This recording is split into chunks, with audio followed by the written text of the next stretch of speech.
Jennifer. Thank you, Brennan. And thanks to all of you for sharing your Sunday with us. We're going to come together for a robust discussion about climate justice in the West Metro area. As Brennan said, we're recording today's panel so that more people can learn about climate justice. We're going to stop at 5 o'clock so that people who need to leave can do that. And our panelists are also going to stick around for 5 minutes so that we can take questions from the audience. If you have questions, feel free to post them in the chat box and we'll respond as soon as we can. Meanwhile, everyone is muted except for the folks who are going to be speaking. So by way of introduction, I'm Jennifer Munt. My pronouns are she, her, hers. I am the former Met Council person representing the West Metro suburbs.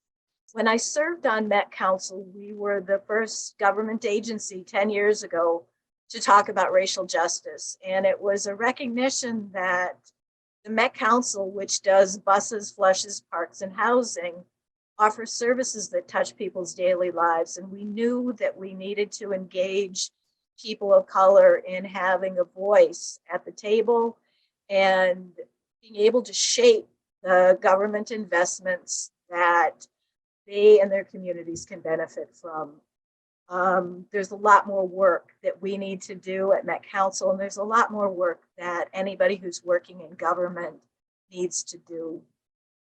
I'm also a volunteer now with the Minnetonka Climate Initiative.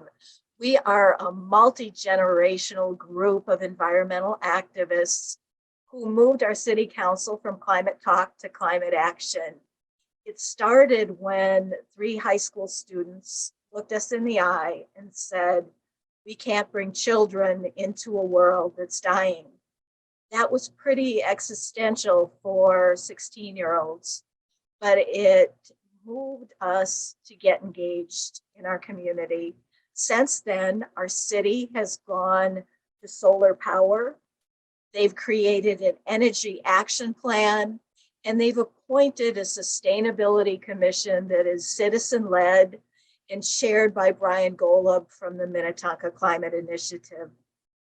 So first, I want to recognize our extraordinary co-sponsors of today's event: West Metro Climate Hub, West Metro Climate Action, the Sierra Club North Star Chapter, St. Luke's Presbyterian Church, with a huge shout out to Pastor Brennan for tech support, Minnesota Interfaith Power and Light, and Judy Gregg. Judy is a pollinator who brings like-minded people together for activism in our community.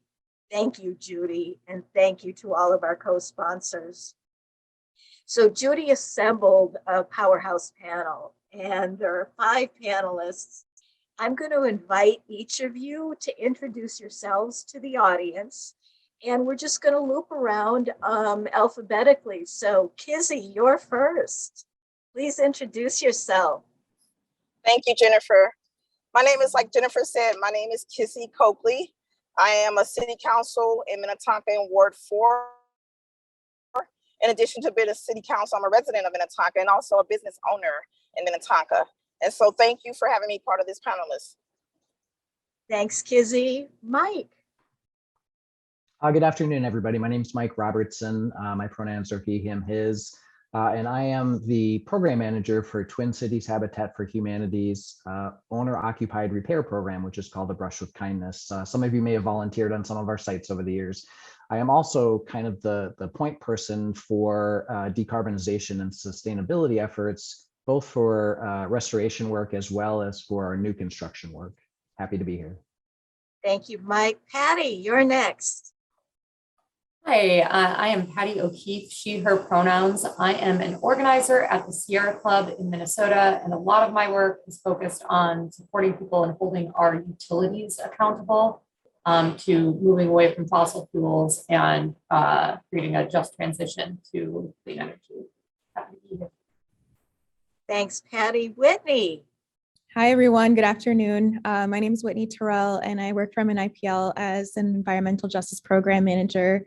My work has a wide portfolio from working on line 3 work to energy and inclusive financing with Patty. So I'm always happy to see her and others. And then, it also goes down to like community, hearing what community wants and organizing at the congregation level. So I'm really happy to be here with you all. Thanks, Whitney. Sam, last but not least. Hi, everyone. I'm Zam. I am an engineer that lives out in the western suburbs adjacent to Minnetonka. I live in Eden Prairie. I work in decarbonization, I work in renewable energy. I have extensive experience working with decarbonization policies and activism as well as organization. So I'm excited to be here. Thank you, Zam.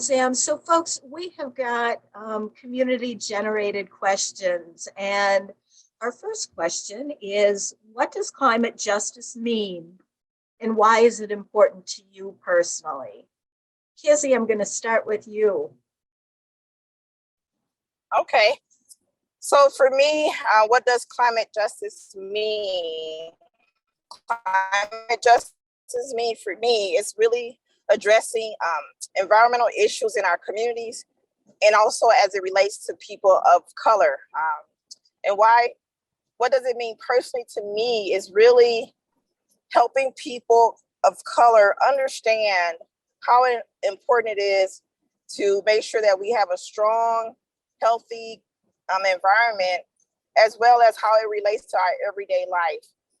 Sometimes we just think that we're breathing air where, energy, where the sun is shining, it's warm, cold, but we don't really think about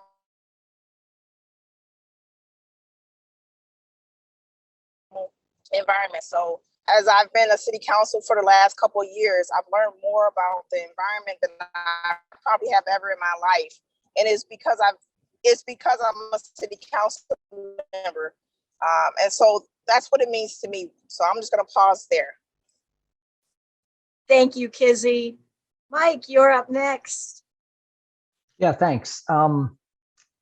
So I got into work at Habitat for Humanity in large part because of my faith, and my kind of favorite Bible verse is from James, the book of James, be doers of the word and not hearers only. And I really feel committed to the principle that folks that are given a lot, white upper class middle people, owe the world a lot. And so my work over the past decade with Habitat for Humanity has been specifically around supporting low-income homeowners, lots of folks of color, people with disabilities, vets, older adults, try and stay safely in their homes. And so as this relates to climate justice, I don't think you can separate climate justice from kind of the concept of equity generally, right? So as all these new technologies that are good for the environment are coming online, I'm committed to making sure that those technologies aren't reserved for the rich white people, right? Like the rich white people get the solar panels, the poor Black people are paying high utility bills because they don't have access to the financing or the technology or the ability to maybe navigate the pathways to get there. So climate justice to me equals equity writ large. Thank you, Mike. Patty, you're next. Yeah, I see climate justice as really kind of a movement in and of itself that acknowledges the differing ways that people are affected by climate change based on their race, their income, their gender, where they live. And it's, I think, acknowledging that marginalized communities like the BIPOC community and low-income individuals and lower wealth countries are already feeling and will continue to feel the worst effects of climate change. And I think climate justice aims to prioritize closing those gaps as we decarbonize kind of these major sectors of our economy.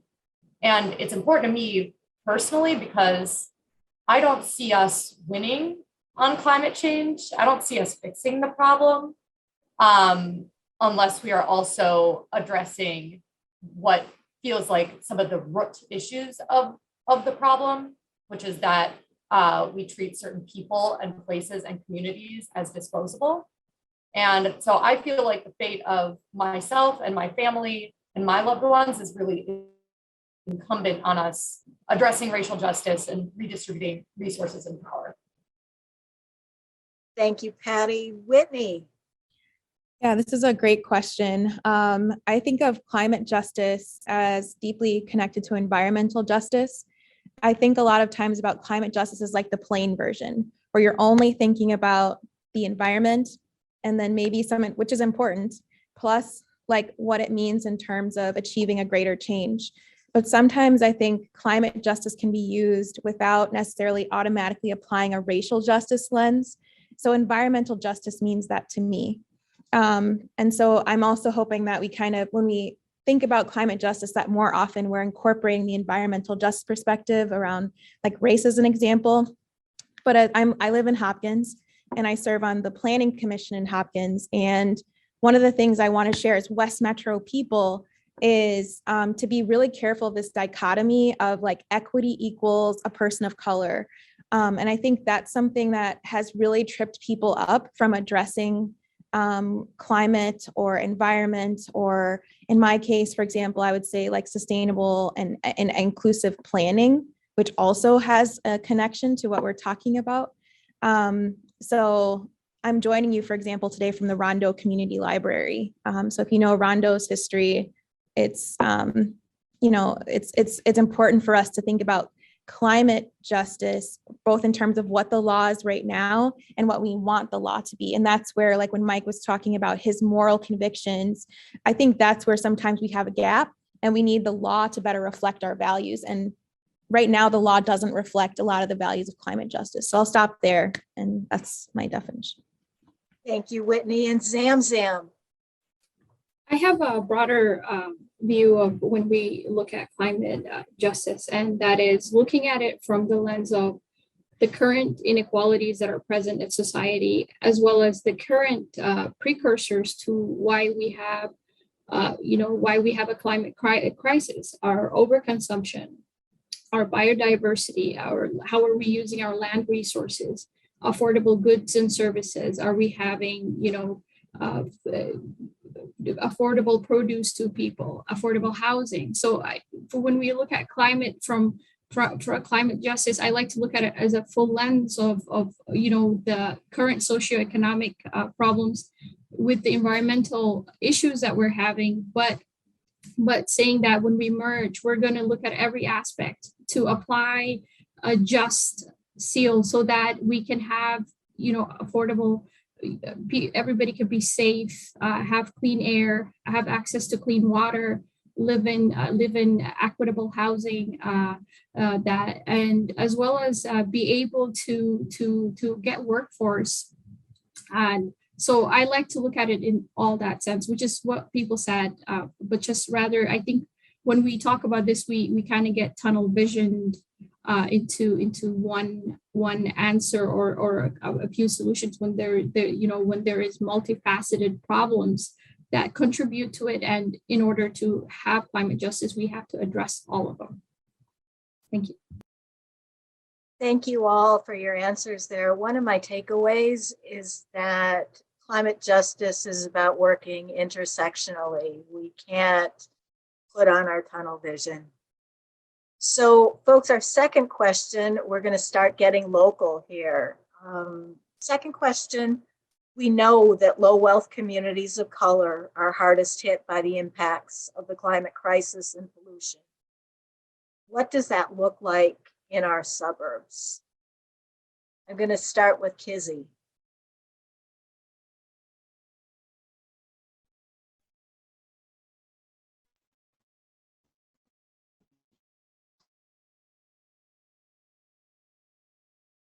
So folks, Kizzy, Thank you, Jesse. Use real examples. And and so I was just saying that I like to use real examples, and I like to use myself as a real example. When I think about what does this mean to me as a person of color, Black woman who moved into an affordable housing program through land trust, I think about the heat that's in my home that's escaping from the roof, where I priced what would it take for me to make sure that my heat stay in my home. Well, that heat for that installation is going to cost $2,700 to even get my home insulated. Well, my air conditioning unit and my furnace unit is 20 years old. I just found out to get a new air conditioning unit and heat unit, it's going to cost over $5,000. If you take those two things and put it together, plus a wall that needs to be cut out because they need to rotate the heating system because it's an old house, it's been there since 1963. So those are real scenarios for me as a low income. Well, I guess I would say I'm in middle class now. I found out I moved to middle class. So for a middle class family who is barely middle class, you're talking about at least $8,000 to $10,000 to replace our air conditioning unit, to make sure I keep my heat in my home, to make sure I can have a comfortable home. Because when I go downstairs in my split level home, it's so cold, I might as well just be outside. And so all the heat rises up. That is a real scenario of what climate means to me. Like, I take it personally when I think about our communities and the suburbs, and think about, like, what are we doing to support families, low-income families in the western suburbs, to make sure that they have access to good heat, that they have access to good soil. I recently started taking a class, a culinary arts class, and someone said, food justice. And I did not connect the two until I heard that conversation of what food justice was. I think about those gardens that they have in other cities. And I've seen one garden in our city right off Excelsior next to the library in Minnetonka off of 101 in Excelsior. And I questioned this garden. I always say, I wonder, can I get the vegetables from that garden? And I said, if we had more gardens in our city of Minnetonka, in the western suburbs, I think that would equals climate justice for me, because it's like we could have access to better foods, and so I've been kind of thinking about all of it. Like, it's really new for me in the last few years, like I said, but I'm learning more and more and more. And the more I learn, like kind of what Zamzam said, it's like it's overlapping from affordable housing to the transportation piece to the food. All of it is starting to really overlap. And I can't do anything but use the real scenarios, and the real scenarios is just using my story alone. But when I think about my story, there's so many other families in Minnetonka who is low income, who are in the same situation that I'm in. And also folks who really don't even understand it. Like, how much are we talking about? Until we start connecting these conversations with all families, BIPOC families, and having these conversations and how it impacts all of us, then I don't think we're gonna get there. So we got to start bringing these conversations and having no conversations like we're doing today, and really exposing our community,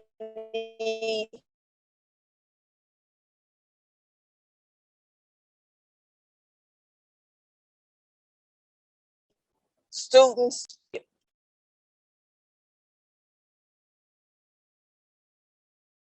Thank you, Kizzy. You always make it real for us.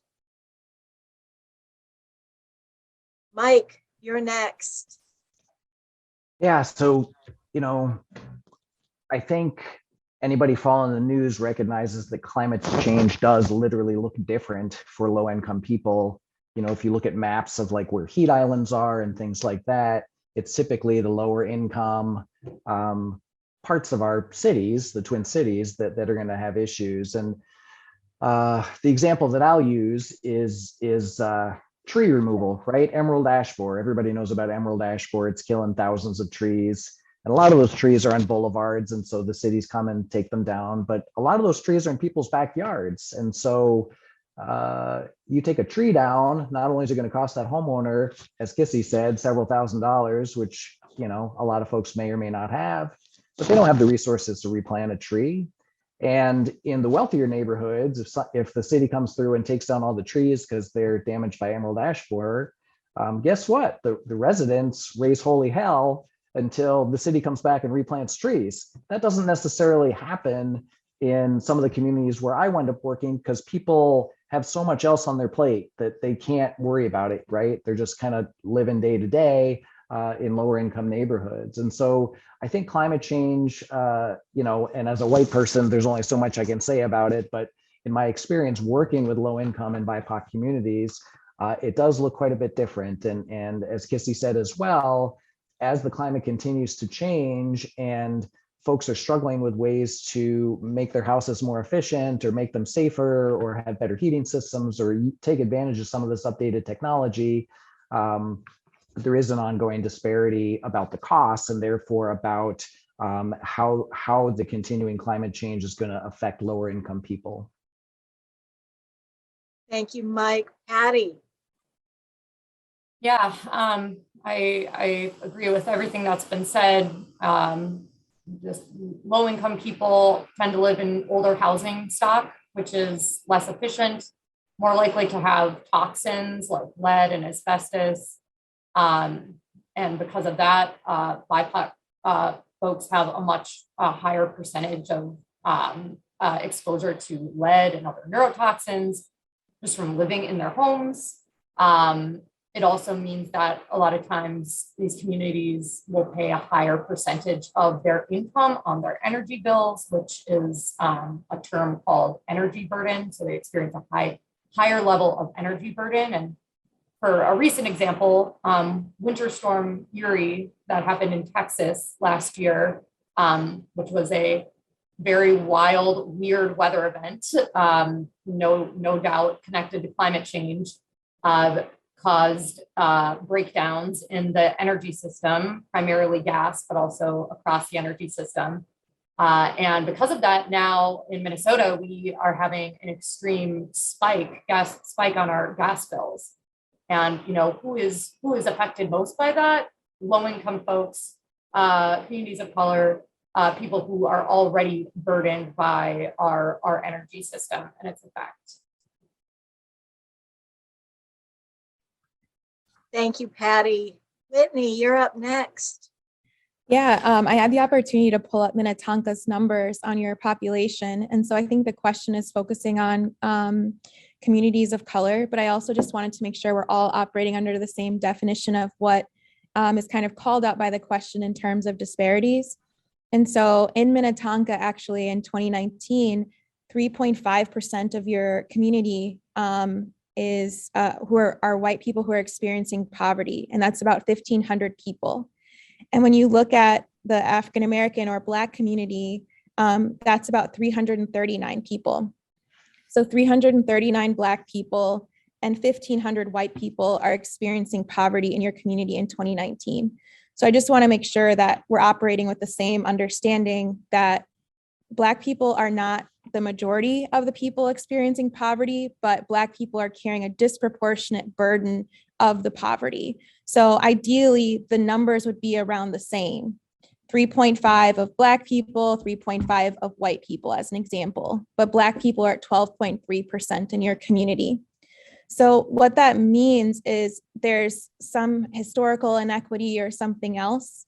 And so in my imagination, there would be programs that help to specifically reach out or address the needs of BIPOC communities, specifically African Americans in this example. I also see some other groups who are called out in your data, American Indians or Native people. And I wish we had, it says there's one person, so I wish we knew what their tribe was instead of that title, but Asian, 41 people. So African Americans outside of the white community or white identifying people are the next people experiencing the greatest burden. So it could be maybe having a specific program that is led by people like Kissy or other people in the community who are saying like, please address your energy and let's get these numbers down in terms of who's experiencing the burden and why that cost is. So I really appreciated her example. But I just wanted to make sure we are operating under the same definition of what we mean by the question. Thank you, Whitney. And Zamzam. your question did say, what are injustices in the suburbs, as somebody, whose children do attend Minnetonka, and who I do live in Eden Prairie. I feel like, with everything that's said, I 100% agree.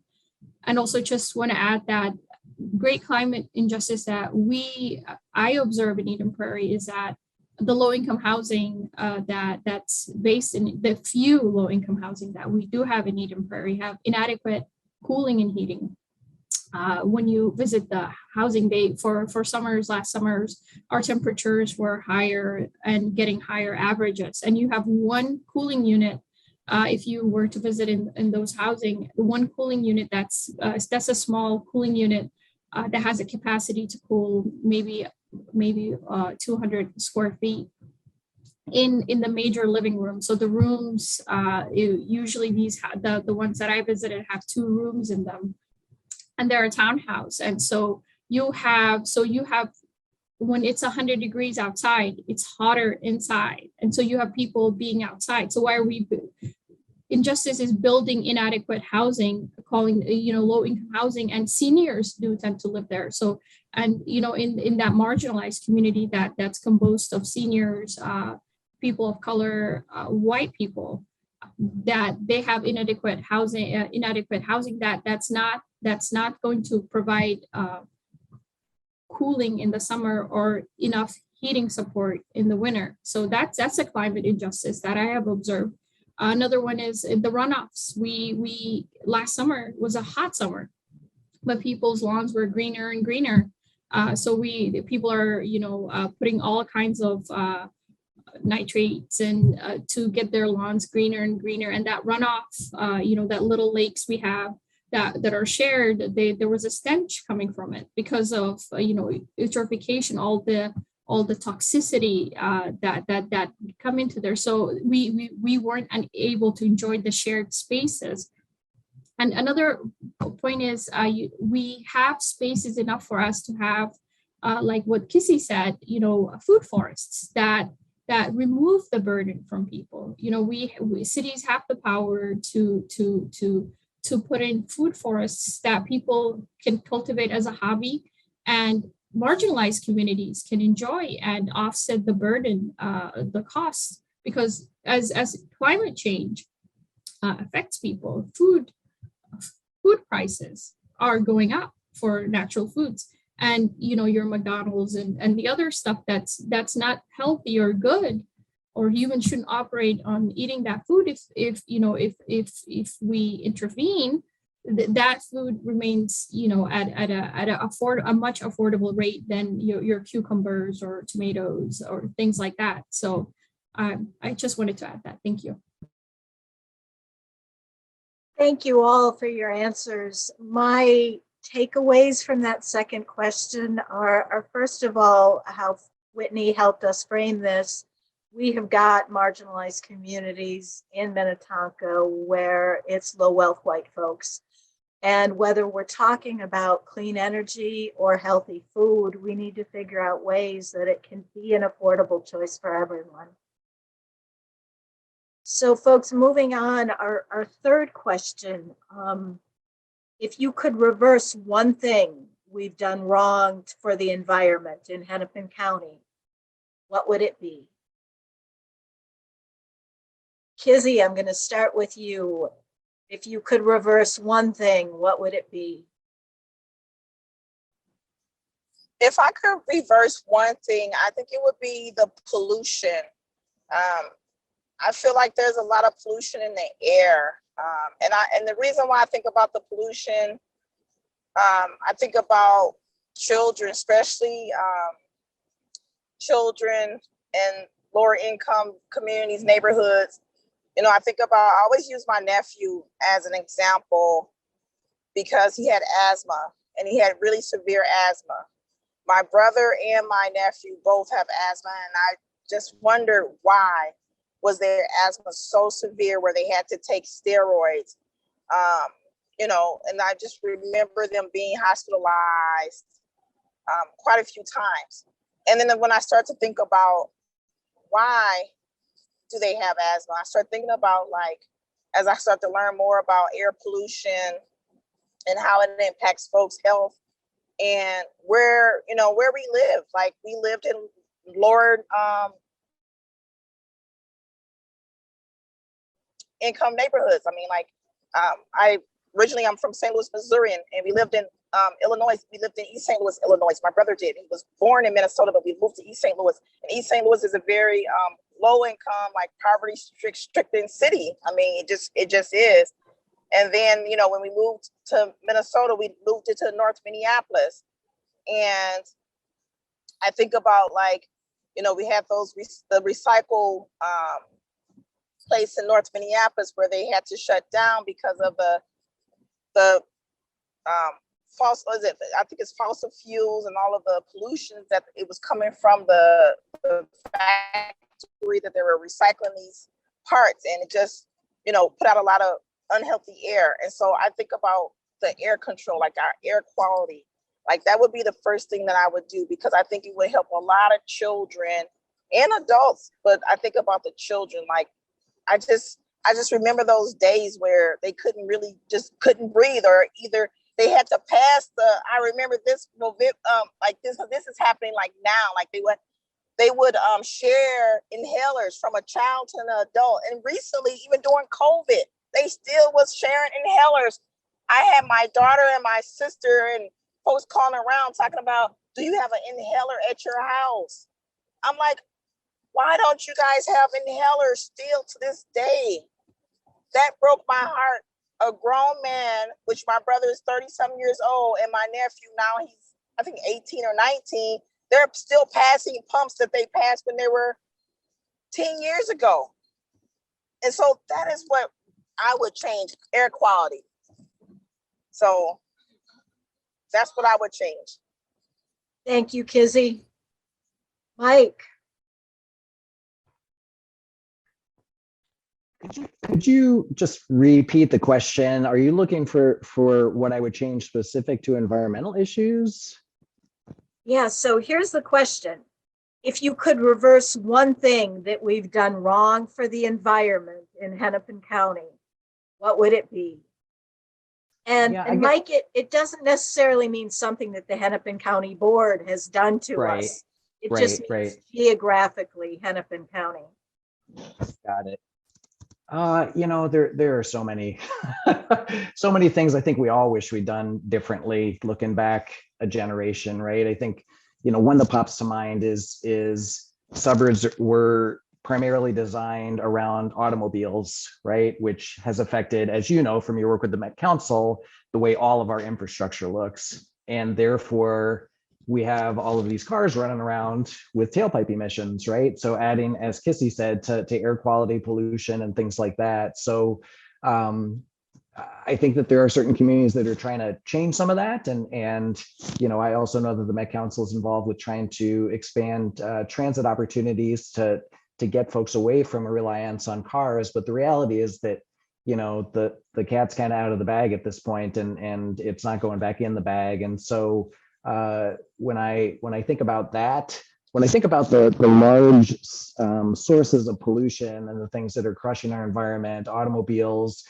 power generation, and residential construction. Residential construction is about 30% of carbon emissions, right? From operating your 20-year-old furnace and your water heater. So I think we could have done lots of things differently, but designing for cars, I think, is the big one that sticks out to me. Thank you, Mike. Patty. Well, so Whitney had mentioned the Rondo community, and I think that, I would have reversed the location or maybe even like the existence of Highway 94, which intentionally cut through Black communities in Minneapolis, like the Rondo community, separated people and concentrated a lot of the traffic pollution in those communities. Yeah. My wish is Patty. sort of related, which is that we have a shared understanding of history. And it's really hard as I'm thinking about some of the planning experience that I've had like the community that the community history that Patty just referenced is very personal to me. And so the Rondo community on the St. Paul side, and then the highway still went through the Black community in Minneapolis as well. And like my great grandfather lost his business when the highway came through. So I wish that we would really like remind ourselves of like the history that we have and ways that that connects back to climate decisions that we have to make. And in that history, there's all of the data that like Kissy's referring to, where like the HERC or the Hennepin Energy Recovery Center, it was going to be placed in the West Metro, but there was resistance, and then it was put in near North. So all of that waste, that's another campaign that we're working on resisting. Another campaign that we're working on is a rethink, and lots of people have been working on it for over almost a decade. So I'm new to it, but it's been going on for a long time. So I wish that we would make sure we keep that history with us so that it feels real when we're making like policy decisions now. Thank you, Whitney. And Zamzam. Well, I do like what everybody said, and I do agree. In addition to it, one thing I would like to instate is if, and the technology is there, is to get off the way we receive energy, is to rethink that and have energy systems, the technology is there where we can incorporate and have produce our own energy. I do like to get off the grid. And I do like this suburbs to get off the grid as well. So thank you all. My takeaway there is that we need to learn from the mistakes of the past so that people can breathe, so that they can walk, so that our transportation infrastructure projects unite rather than dividing community, and so that we can generate our own energy. Our next question, folks, is number 4. How can we make our environmental movement more inclusive? So I'm going to start with Kizzy. How can we make our environmental movement more inclusive? For me, it's always going to be going to the community and inviting folks in, like really going out there. It's almost like a campaign when you're door knocking and you're, maybe doing some type of program to educate children. And, even sometimes like when in a situation like this where we need something to happen now, I think it's important to offer incentives to get people to even take a second glance or to take a look, because sometimes people just don't know what they don't know. And sometimes it takes us as people to go a little step farther and say, okay, well, here's an incentive. Maybe we can invite a person in with the incentive. Like I did like some energy efficient stuff for my home through like a squad energy program that Minnetonka is offering. I didn't realize how much it was going to help my home, but it was an incentive. Minnetonka, the city of Minnetonka was paying for half of the price. And if you fell into a certain income level, then they would pay for it all. And it was those things that caught my attention.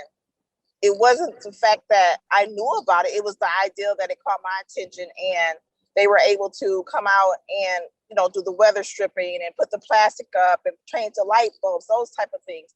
So that's like an incentive for folks to really understand, like, how does heat impact how does, the climate impacts your everyday life? Like, that's where I learned where I needed some installation in my ceiling, in the roof of my home. That's where I learned where the weak spots were, where the heat was escaping, because I was offering an incentive. I took up the offer and the incentive. They came in, they looked at it, and they gave me more information. So I think that's where we can start, really talking to people, letting them know what it is, educating, going to the community, and just campaigning and talking to folks. I'll just leave it there. I think it's always good to go to the community. If the community is not coming to where you at, go to the community and let them know. So thank you, Kizzy.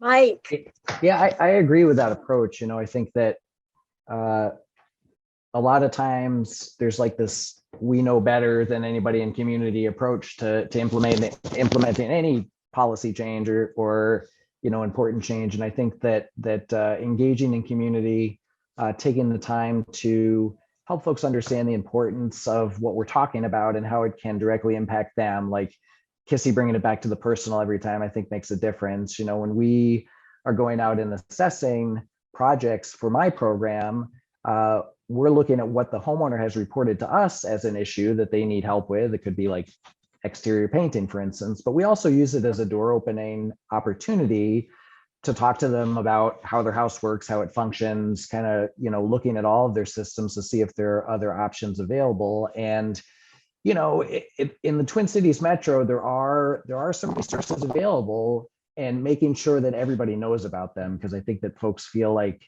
they can feel isolated or like they don't know what's out there for help. And so we do try and connect folks with other resources where it makes sense. So, the county-based community action programs that can help with weatherization and energy assistance. They have a furnace replacement program, things like that.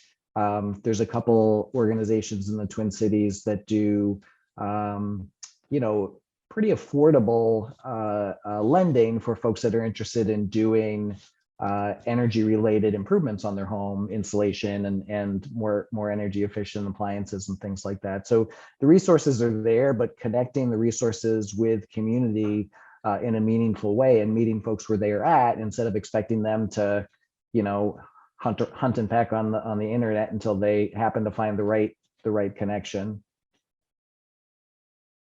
thank you, Mike. Patty. Yeah, well, I can tell you, I started working on climate change issues when I was 22, I think. And when I started getting involved and like volunteering, I had no idea what people were talking about in like the meetings that I was in.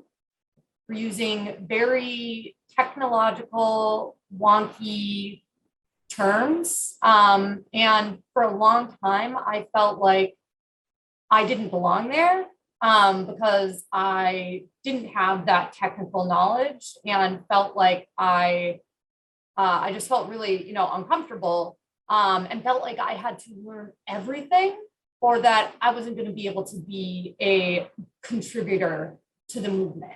And that's not right, and I think that the mainstream environmental movement has been historically a very technocratic movement.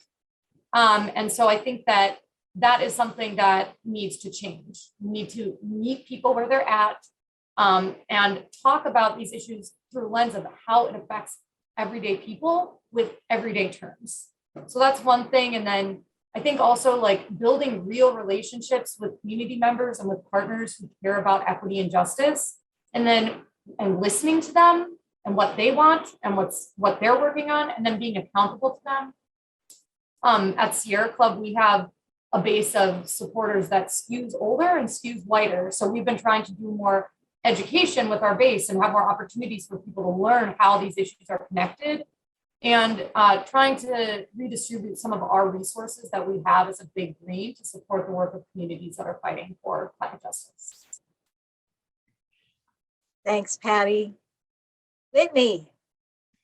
Yeah, this is a great question. One of the things I think helps communities think about the environmental movement or decision making and ways to make it more inclusive is to have an equity framework and to really define ways that decisions will be made, so that before a strategy is finalized, it kind of runs through the equity framework to make sure that you haven't missed anyone that the community has already defined as important.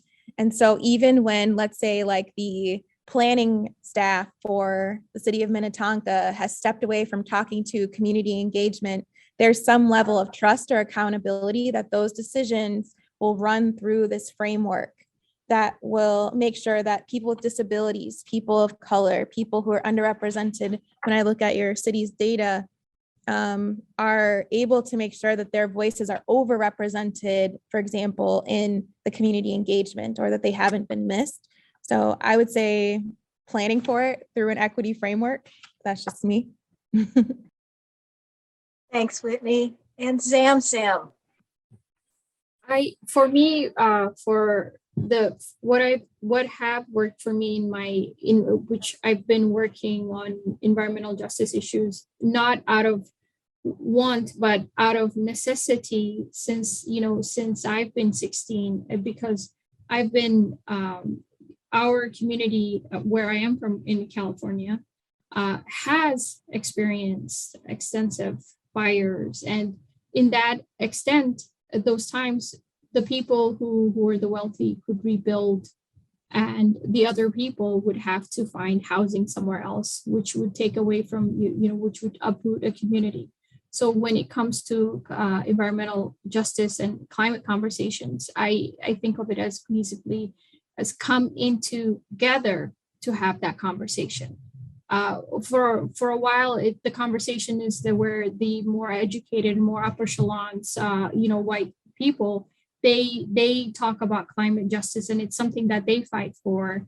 But in the sense, and they want to speak for the marginalized community and represent there. I think that approach is what has led us to have this gap where people are experiencing things and they don't know what that is. So my approach, and it's to echo what everybody said, is to come together in community, to define as a community what are our factors and how do we resolve them. Because when it comes to climate change, it's not a one size fits all for all communities. It's that small, intricate, planning for each community that addresses the issues and that educates, because education being part of the main solution. So it's very local. Communities in California have done that, and some of their work is actually part of the Biden administration's latest plan. I think it's called. I don't want to speak out of it, but there is a new action plan, which a lot of it had the Green Lining group in Oakland had contributed to. So, and that's because they looked at climate change and environmental as a conversation from community and educated them from within and addressed all aspects. And I thought that was a fantastic approach there. Thank you, Sam. So folks, my takeaway on this one is that we need to meet people where they're at. We need to invite them in. We need to educate them and humanize our language so that everybody feels like they can be a participant in a decision-making process. And we have to clearly define what that decision-making process is and be intentional about making sure that we don't leave anyone behind. So folks, our fifth question, why is it important to have leaders who look like the community they're trying to help? Kizzy, I'll give you that one. Well, I think it's important for folks to have leaders that look like who they're trying to help, is because some people are not comfortable, talking or sharing their experiences with folks who don't look like them, because maybe they feel like, the person may not understand them because maybe, it's not their experience. One thing I've recently learned, oppression is a real deal, even when it comes down to children. My daughter recently told me, like, she's 28, and she told me like how she felt going to Minnetonka High School and all of the things that she was endured and was told while she was at Minnetonka High School. And it actually broke my heart. Like, it took me everything that I had not to cry at the table. We were having breakfast when she had told me her experiences. And she said, Mom, you know, we moved to Minnetonka, but you took me out of an environment where folks looked like me. And you put me in an environment where all I was being told was everything they said to her, the children said to her, was coming from a negative standpoint. And I didn't really realize how important it was for her to be with children who looked like her. And because it wasn't my experience, you know, it wasn't my experience. So my experience was I grew up in St. Louis, moved to Minnesota, but when I had the foundation of being around a lot of African-American folks that look like me every day, and then moved to Minnesota and lived in the city. So I was able to live in an area where it was more diverse. But people are looking for leaderships and leaders who look like them. So it's very, very important. Me and my husband, my sister was talking about that on our way, you know, driving back from St. Louis, how important it is to make sure that your children, your family are around folks that look like you. And because you can listen more and you can take in the information better because you feel like they're coming from the same place, or at least a better understanding of where you're coming from. Me, even as been a city council member, and I'll be frank, and I know that this is being recorded, but I feel much better that Kimberly Wilburn is a city council member with me now. You know, and so it's not just for kids, it's for adults too. And so it is important to be represented. So I'll just leave it there. Thank you, Kizzy, and thank you for your leadership. Mike. Yeah, so I think the one word answer is racism, right? Like if you are a non-white person and you are being led by a white person, there's instantly all of that history and power dynamic that comes into the room. And in my own work, it's been challenging for me, right? Like I consider myself an empathetic, compassionate person trying to meet people where they're at, but I can never really know or understand the lived experience from somebody who grew up non-white. I just can't. And so trying to approach that with humility and respect, and know that there's a lot that I will never know and never understand has been my approach to it. But I think it is super important, and I'm really excited to see so many non-white folks here on this panel. I'm part of the Midwest Decarbonization Coalition, which is an 8-state coalition of folks working around residential decarbonization.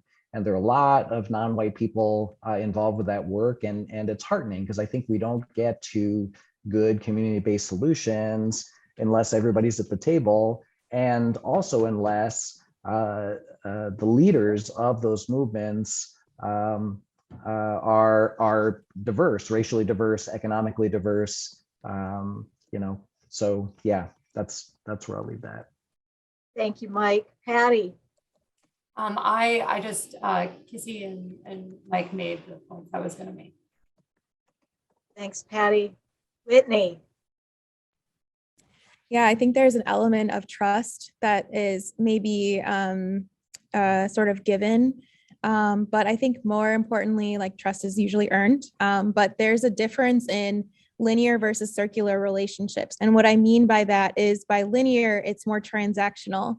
Do I need to interact with you to make this decision? Or circular, will I see you again? Will I run into you at a mosque or a temple or a church or in a community setting at a cafe? In Hopkins, that's like Munka Beans or the Depot. You know, I'm going to run into you somewhere. And so, or, you know, whatever it might be, will I see you as an election judge? So the circular part makes it harder to just be transactional with people. And I think that's something that the representation part often happens naturally, that there's a higher level of accountability when you have leaders who look like the communities that they are most impacted or that they're serving. But the other part too is that the case is often known by those leaders. And so they don't have to do as much persuading, you know, the case is already known. And so it saves the community time to have people in power or in leadership who know those cases intimately and who also have the relationships to really bring people forward, to bring people together. So for me, it's a combination of things around like trust, circular relationships, and people already knowing the case that needs to be made. Thanks, Whitney. And Zam.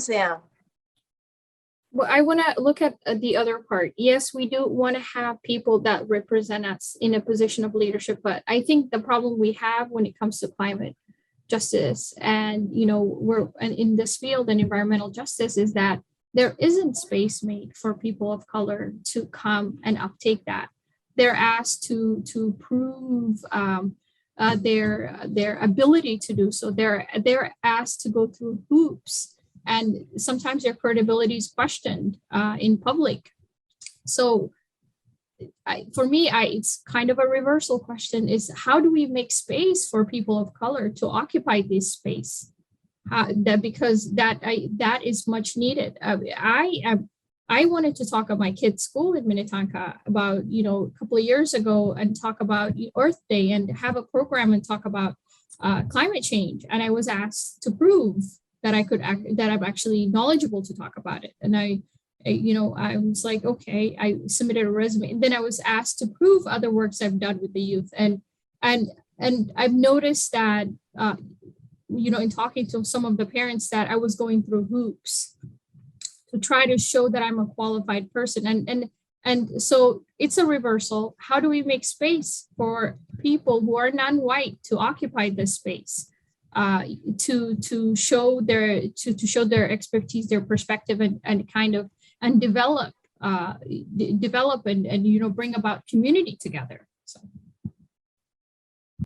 Thank you, Zam. So folks, my takeaway on this one is that racism is real, that it hurts, that we have to be intentional about making space for people of color and supporting them in leadership positions. That lived experience is so valuable to improving the decisions that everyone makes. And ultimately, trust is going to be earned, both in terms of being good, effective white allies, and in terms of including our entire community. So, folks, it is 5 o'clock on the button. If folks have got to leave, we understand that. We excuse you. And if you want to watch the final half hour, we are going to be continuing to tape that. If you can stay with us, I'm going to move on to our 6th question. Ready to go? Okay, number 6, folks, is what is your number 1 goal for climate justice locally? Kizzy, you're first. My number 1 goal would be to educate more, get into communities and have more conversation. As you know, we have created a diversity, equity, and inclusion task force. And when we have those community conversations as we continue to do the work, the goal would be to include climate in these conversations. Because as we talked about, since we've been on this panel, that it all overlaps, from the affordable housing to the transportation to the food, to the climate, to the heat. I mean, all of these things overlap. And so I think as we continue to do the work, I'm going to make sure that I say, as we're doing this work, let's talk about climate issues, because it all overlaps and we can't leave this out of the conversation. So that would be my number 1 goal. Thanks, Kizzy. Mike?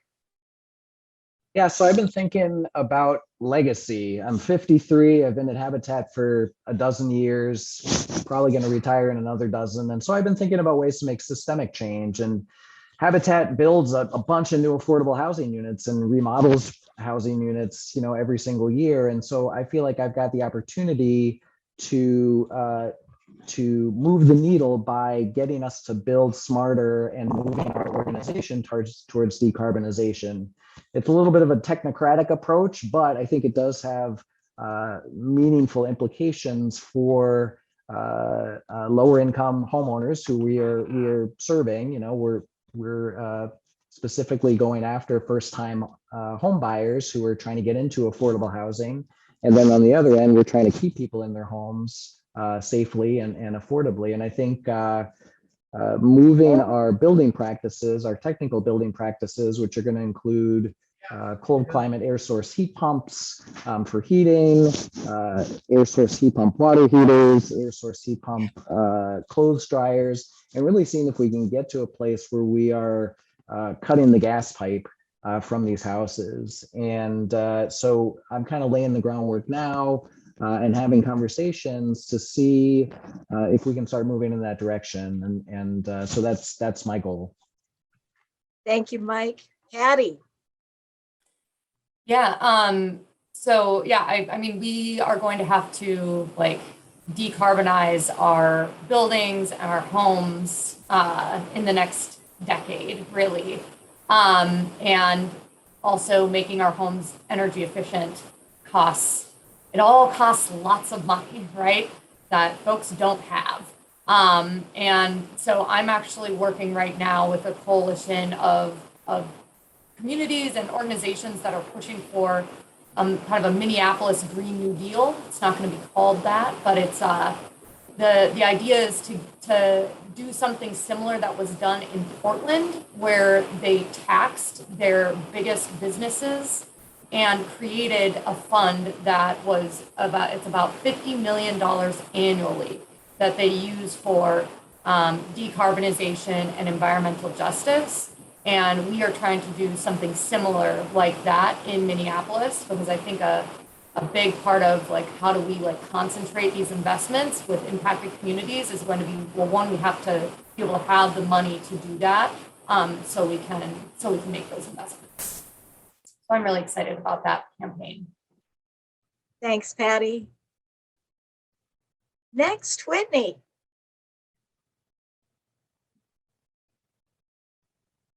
Oh, Whitney said in the chat that she had to hop off due to the library closing. Oh, no worries. Zam, you're next. Well, my goal, I would say, is definitely along the lines of what Patty and Michael have said, is, you know, building decarbonization and also just integration of electric vehicles and, you know, just decarbonization in general from all our transportation resources, as well as, you know, having the, you know, us living in the suburbs, we need to have a better system where a car is not our main priority, EV or not. That, you know, a car should not be our only source of transportation, that we should have something, a system, so like an Uber, or, you know, where existing car owners or our car, you know, where we can share vehicles so that not every household member has to have an EV.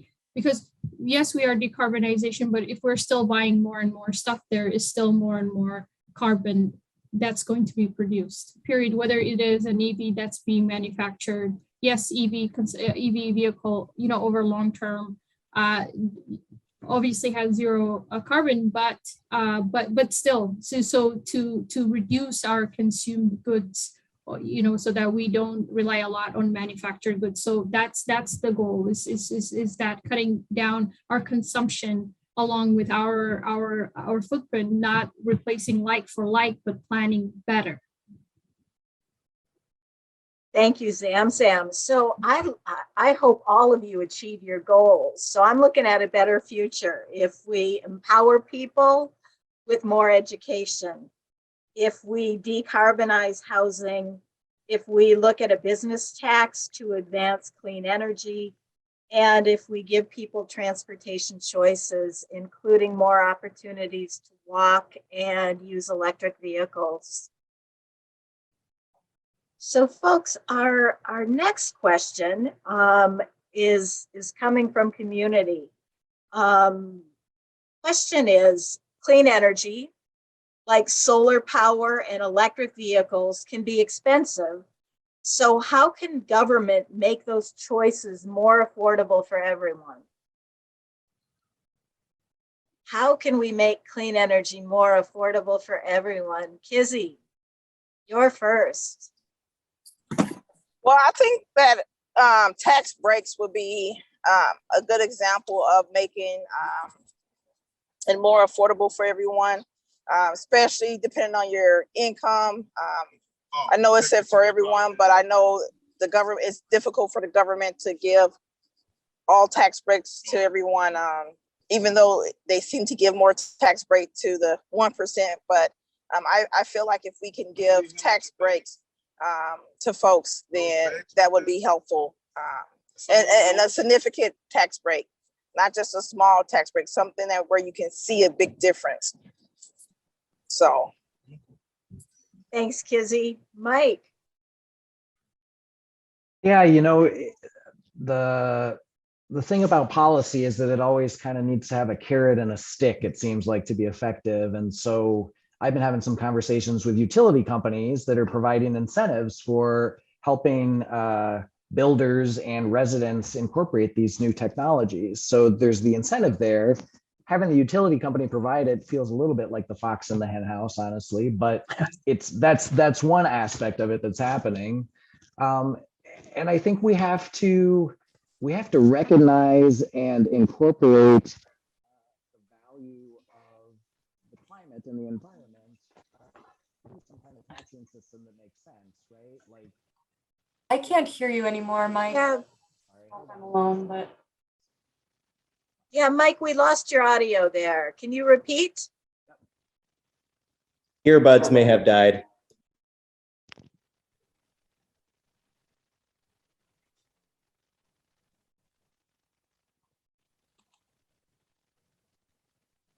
can you guys hear me now? very, very faint.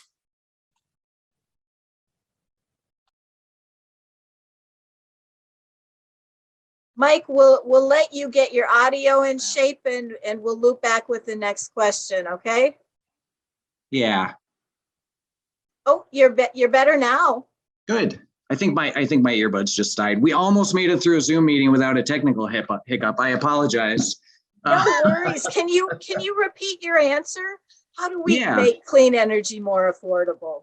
Yeah, so I think there are policy things that there's some hard conversations that our elected officials are going to need to make around creating tax structures that truly reflect the environmental costs of the things that we consume, right? Like gas prices are going up because of what's happening in Russia, but gas is a highly subsidized, incredibly destructive thing, right? So we have to quit subsidizing the things that are destroying the planet and put in place some policies that actually more clearly reflect and incentivize cleaner, decarbonized solutions.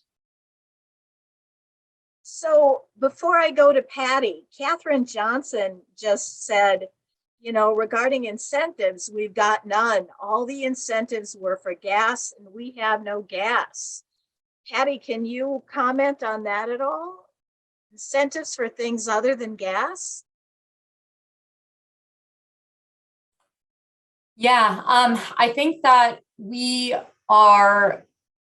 sadly, we're not there yet where we're seeing the same type of like incentive structure and programs for electric appliances. I think that, that's probably not always the case. I'm sure that there are some, but I think that that's where we have a lot of, where the industry has a lot of catch up to do and a lot of room to grow is in offering and providing incentives for non-gas appliances and upgrades.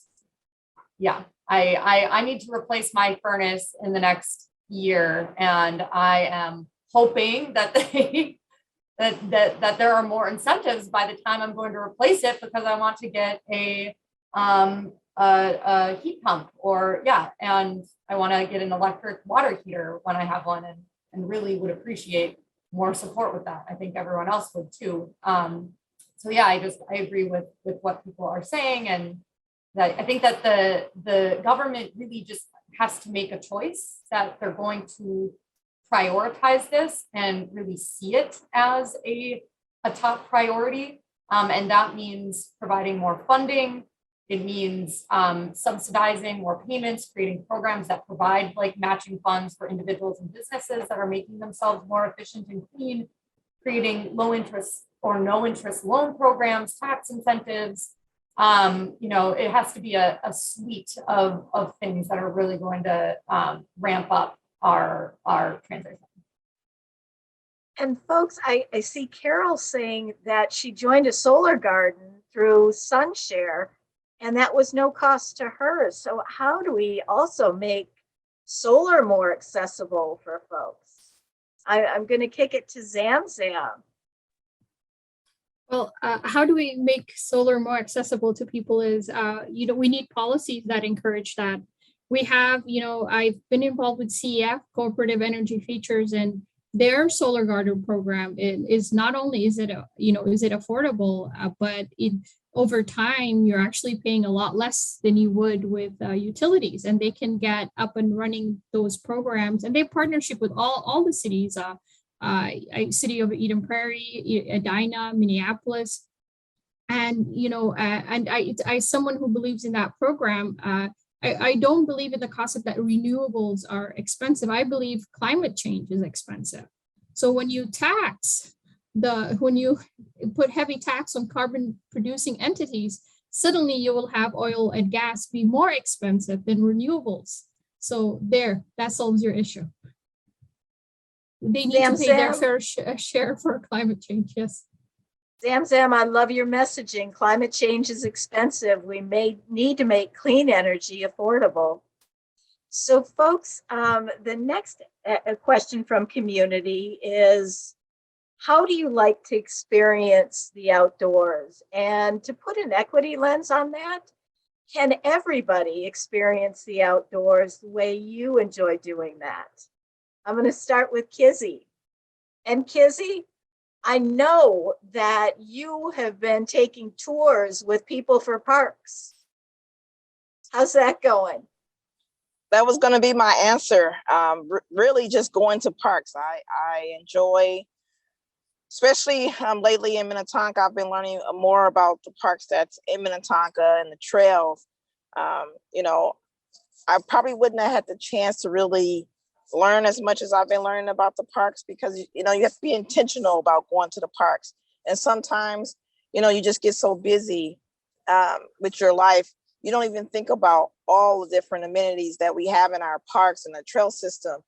But until you're invited into the parks to learn about what they're doing in particular parks. So I've been learning a lot. Okay, well, we're doing this at Long Lake Park, we're doing this at the different parks that we have in Minnetonka. So I've been invited. So being invited has been really helpful for me. So I think it would be parks for me, making sure that we're really using our parks and creating programs in our parks. We have a lot of small parks in our city.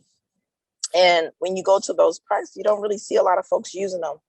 I think it's because, one, people don't really know about where the parks are at. If you think about like some kids, kids are not at the park these days. Like back in the day, I remember you used to be able to just go outside and go walking and you find a park.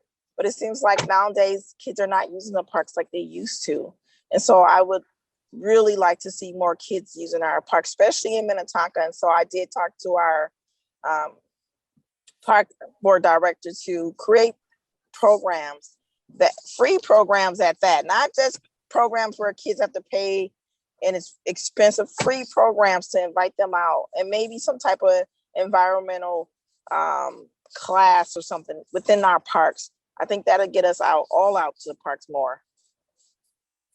So Kizzy, thank you for that. I see that Gerald Gershon from People for Parks is on the call. Could you put something in the chat about how people can hook up with you to get tours of the parks? Minnetonka has a wealth of amazing parks. Some of them are hidden. We want people to discover all that they have, all the rich amenities that are there to enjoy. So Gerald, if you can share something in the chat, that would be great. Now I'm going to go to Mike. How do you like to experience the outdoors, and can everybody do that? Yeah, I think I moved here from New Jersey in the early 90s. In fact, right before the Halloween blizzard, for those of you that were around for that. And I thought, where in God's green earth have I moved to? But the thing is, I really like to be outdoors in general. And I think that the Twin Cities area, my work takes me through all 7 counties, and we've got a wealth of outdoor spaces and amenities, both kind of formal parks, and even in St. Paul, where I live, you've got the Mississippi River and some of the kind of wilder spaces around that. So I really enjoy exploring those kinds of things. I'm a cyclist, and so I'm out on my bike quite a bit, enjoying the trail system that we've got all over the 7-county metro. And I think that and in the winter I'm trying to cross country ski. So I really do try and take advantage of being outdoors. I think it's good for me mentally and physically, and trying to encourage my family to do the same, which has been fun.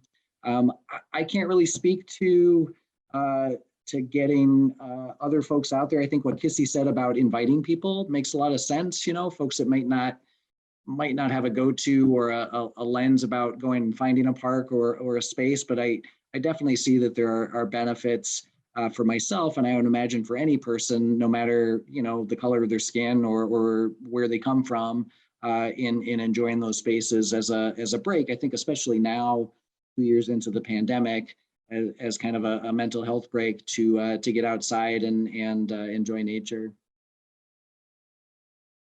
So I appreciate that, Mike. During COVID, the great outdoors didn't lock down. So I think a lot of folks have gotten a greater appreciation for it. Patty, how do you enjoy the great outdoors? Well, last year I started biking a lot more, and I've never been like a cyclist or like a consistent biker, but that is my number one like resolution for this year too. Because it's just like, I don't know, cars just, yeah, there's so many things that I hate about cars, and like they do provide a lot of like convenience.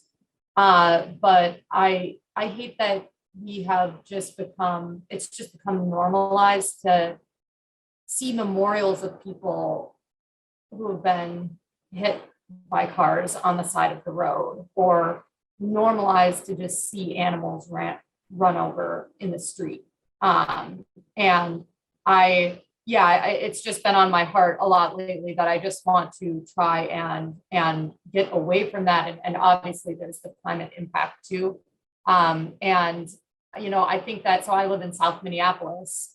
There is like better biking infrastructure here than in North Minneapolis and in Northeast Minneapolis. That is absolutely an equity issue, and because of the disparities in investment. And so we have a lot to do there as well. Thanks, Patty. And Zam. So I actually do love parks, but there is a safety issue for me. Even though I don't venture off into the state parks or other places. I was confronted by a racist a couple of years ago with my child that attacked me. So I don't have that, and it's because I wear a hijab, and I know that safety concern is for a lot of people. It's like, oh, I do love the outdoors. I want to get out there, but I'm scared, So and that's real. That's a real that's a real fear for me, and that's a real fear for other people who look like me. And I think that may be a hindrance. I love connecting with nature. I love, but for me, it's not like go where I want to go. I keep it to, the local suburbs, but the state parks and other places, I have coworkers who are, avid outdoor people, and I'm like, I would love to go there, but just sleeping there overnight, I feel so unsafe, not from the animals, from other humans, so that's a real issue. Thank you, Zam.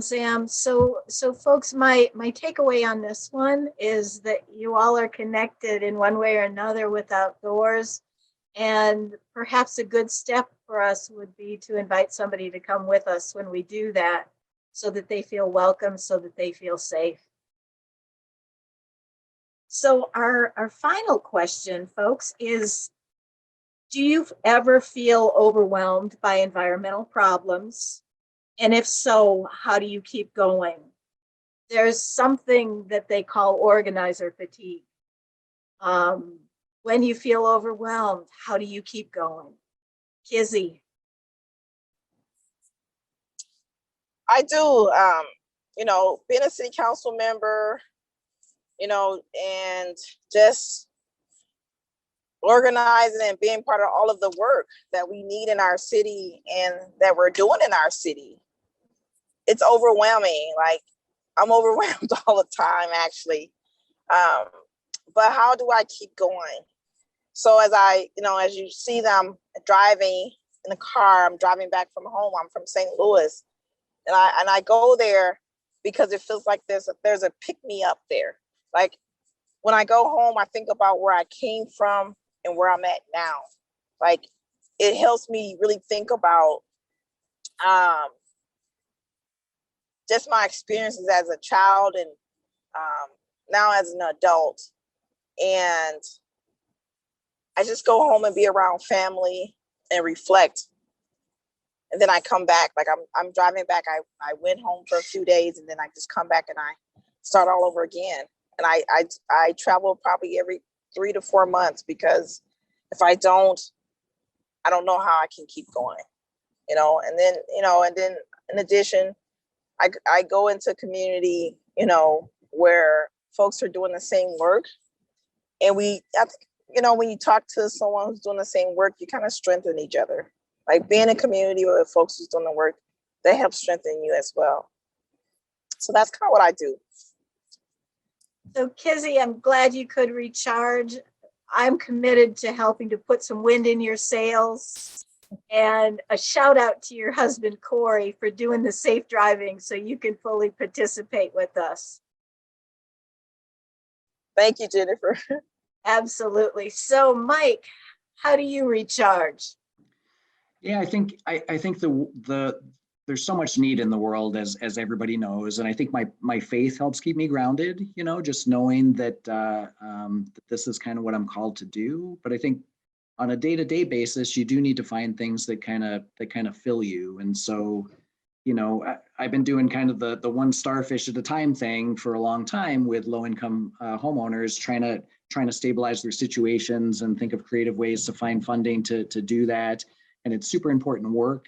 But I've been doing it for a long time, right? And so now becoming more involved in some of the systems change and thinking on a bigger scale and using the privilege and influence that I have. And I recognize that and feel like it's really important to make positive change in the world is something that kind of gives me hope.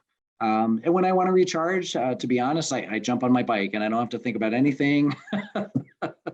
I can feel good physically. I can be outside and enjoy the outdoors and leave my phone at home, and it just kind of gives me a nice mental break. Thank you, Mike. Patty. Yeah, well, I mean, I definitely feel overwhelmed and just hold a lot of grief because, we are just living in just a period of extreme, change and challenge and ecological collapse in some ways. We're not fully there yet, but we're starting to really, really see the effects, and that is hard to hold and to deal with. What has made me better able to cope with that has been taking action with other people in community on these issues, meeting others who are also working to make change, and finding having fun with that, building great relationships, finding some joy in that work. And then I would say also practicing good self-care. I have been doing a lot of meditating over the last few years, which has really been helping me to just help kind of regulate my my moods, and just also, you know, taking breaks when you need to take a break. If you have access to it, considering therapy, because it's honestly just really hard to be a human being and dealing with such existential problems all the time. And so I'd say also just continuing to do what you can to enjoy your life and enjoy your people. And because, you know, I've heard people say that, you know, experiencing joy in this time is also very much like a radical act and is helping to make the world better. And Patty, I just got to express my gratitude for you. Patty was the organizer who taught MCI how to work powerfully together. And you planted the seeds that have grown into our movement. So deep gratitude to you. And next, Zamzam.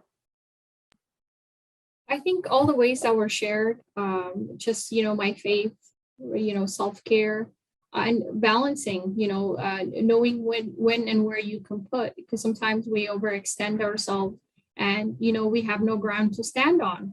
So it's just that balancing and, you know, and working to make sure that, you know, you're recharged and you're focused. And there are times where you cannot contribute and knowing when you can't. So I think that's important, because yes, you know, there is so much to do, but sometimes I think, you know, radical act is to be, you know, care for yourself and just say, I can't today. Well, blessed be all these change makers. What I'm hearing from you is that we should bring our faith and joy and self-care and know when it's time to step up and when it's time to step back. So with that, folks, we are at 5:29. First of all, I want to thank our powerful panelists for inspiring us. You planted the seeds in our minds, and now it's our responsibility to more deeply engage and create space for BIPOC leaders in our movement. Gathered with us here today, we're over 70 people, neighbors from all walks of life. So students, parents, teachers, scientists, and many more. We know that the people in power need the power of the people to create a truly just future for everyone. We stand united and ready to help our community create a better future for everyone. I thank you all for joining us. I hope we seize opportunities to reconnect and build power. Thank you all.